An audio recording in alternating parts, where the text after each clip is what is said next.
আল্লাহ তাআলা সাইয়েদনা ইব্রাহিম আলাইহিস সালামকে বললেন যে, ইব্রাহিম, এবার আরো বড় একটি কাজে তোমাকে অ্যাসাইন করব, বড় একটি মিশনে পাঠাবো। সেটা হচ্ছে আমার ঘরকে তোমার আবার পুনর্নির্মাণ করতে হবে, অর্থাৎ রিকনস্ট্রাক্টিং দ্য কাবা। কারণ আমরা জানি কাবা প্রথম নির্মাণ করেছিল ফেরেশতারা, তারপর করেছিল আদম আলাইহিস সালাম, তারপর করেছিল নূহ আলাইহিস সালাম। কিন্তু নূহ আলাইহিস সালামের মহাপ্লাবনে কাবা ধ্বংস হয়ে গিয়েছিল। সেটাকে আবার পুনর্নির্মাণের জন্য আল্লাহ তাআলা সাইয়েদনা ইব্রাহিম আলাইহিস সালামকে বললেন, আবার মাইগ্রেট করো ফ্রম প্যালেস্টাইন টু মক্কা। আমরা যদি সাইয়েদনা ইব্রাহিম আলাইহিস সালামের জীবনী দেখি, কতবার যে তিনি মক্কা থেকে ফিলিস্তিনে এসেছেন, আবার ফিলিস্তিন থেকে 1200 কিলোমিটার পথ পাড়ি দিয়ে তিনি মক্কায় গিয়েছেন, তার কোনো ইয়ত্তা নেই। তিনি কাবা নির্মাণের জন্য গেলেন এবং সন্তান ইসমাইলকে নিয়ে কাবা নির্মাণ করলেন। আল্লাহ তাআলা বললেন, ওয়াইদ বাওয়া'না লিইব্রাহিমা মাকানাল বাইত। আমি ইব্রাহিমকে I pointed out for Ibrahim the site of the house. Kaaba ঘরের সাইটটা আমি দেখিয়ে দিলাম, এটা কতটুকু উঁচু হবে, কতটুকু দৈর্ঘ্য হবে, কতটুকু প্রস্থ হবে, তার সবটুকু আমি ইব্রাহিমকে বুঝিয়ে দিলাম। সাইয়েদনা ইব্রাহিম আলাইহিস সালাম সাইয়েদনা ইসমাইল আলাইহিস সালামকে নিয়ে কাবা নির্মাণ শুরু করলেন।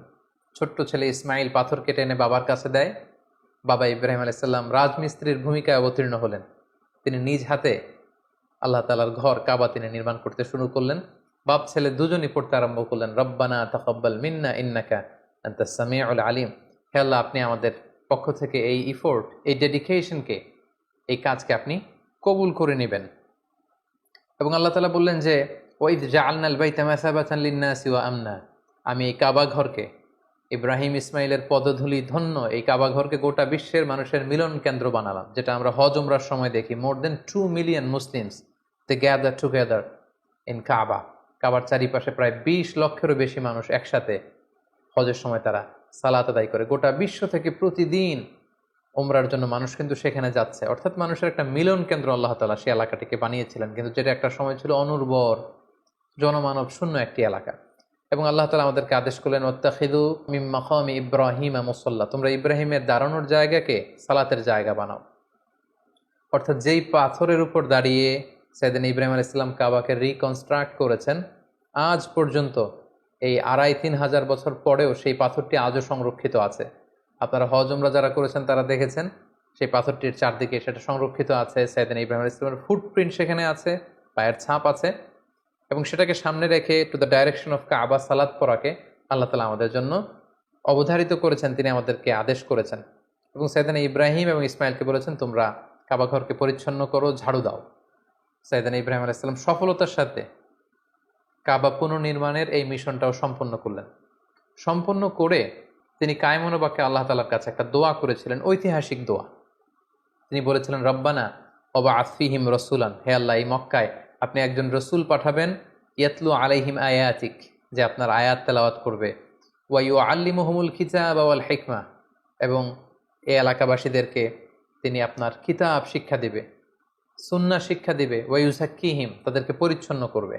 ইন্নাকা আনতাল আজিজুল হাকিম, আপনি মহাপরাক্রমশালী, আপনি প্রজ্ঞাময়। এই বরকতপূর্ণ দোয়ার বদৌলতে বেসিক্যালি আল্লাহ তাআলা আখিরি জামানার পয়গম্বর বিশ্বনবী মুহাম্মদুর রাসূলুল্লাহ সাল্লাল্লাহু আলাইহি সাল্লামকে প্রায় 2500 বছর পরে মক্কায় শেষ নবীর আগমন ঘটে।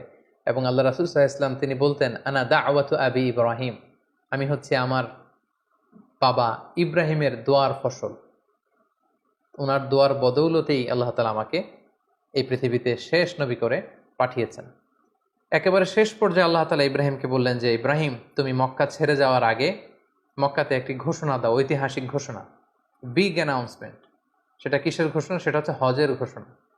কিভাবে হজ শুরু হলো, তুমি হজের ঘোষণা দাও। সাইয়েদনা ইব্রাহিম আলাইহিস সালাম বললেন, আল্লাহ, এখানে কোনো মানুষ নেই, কোনো জনপদ নেই, কেউ নেই, আমি কার কাছে হজের ঘোষণা দেব? আল্লাহ তাআলা বললেন, তুমি শুধু ঘোষণাটা দাও, গোটা বিশ্বের মানুষের কানে এই ঘোষণা পৌঁছে দেওয়ার দায়িত্ব আমি আল্লাহ নিজে নিয়ে নিলাম। সুবহানাল্লাহি ওয়া বিহামদিহি। আল্লাহ তাআলা বলছেন, ওয়াআযযিন ফিন-নাসি বিল হজ্জ ইয়াতুকা রিজালা ওয়া আলা কুল্লি দামিরি ইয়াতিনা মিন কুল্লি ফাজ্জিন আমিক। ইব্রাহিম, তুমি ঘোষণা দাও, তোমার এই ঘোষণার বদৌলতে দেখবে আগামী বছর থেকে গোটা বিশ্ব থেকে মানুষ আসতে শুরু করবে। এবং সাইয়েদনা ইব্রাহিম আলাইহিস সালাম সাফা পাহাড়ের উপরে উঠলেন, কোনো বর্ণনায় জাবালে আবু কুবাইসের উপরে উঠলেন, উঠে ঘোষণা দিলেন, আইয়ুহান নাস ইন্না রাব্বাকুম ক্বাদ ইত্তাখাযা বাইতান ফাহাজ্জু। হে গোটা বিশ্বের মানুষ, আল্লাহ তাআলা একটি পবিত্র ঘর নির্মাণ করেছেন আমার মাধ্যমে, তোমরা এই ঘরে হজ পালনের জন্য আসো। তাফসিরে এসেছে যে এই ঘোষণাটা আল্লাহ তাআলা গোটা বিশ্বের সবার কানে তখন পৌঁছে দিয়েছেন। এমনকি আমরা যখন তখন ছিলাম না এই পৃথিবীতে, আমরা রুহের জগতে ছিলাম, আমাদের কাছে আল্লাহ তাআলা এই আহ্বানটি পৌঁছিয়েছিলেন। এবং রুহের জগতে আমাদের মধ্যে থেকে যারা লাব্বাইক লাব্বাইক বলে এটার আনসার আমরা করার সুযোগ পেয়েছি, তাদেরকে আল্লাহ তাআলা এই পৃথিবীতে কাবা জিয়ারতের এবং হজ পালনের সুযোগ দান করে থাকেন।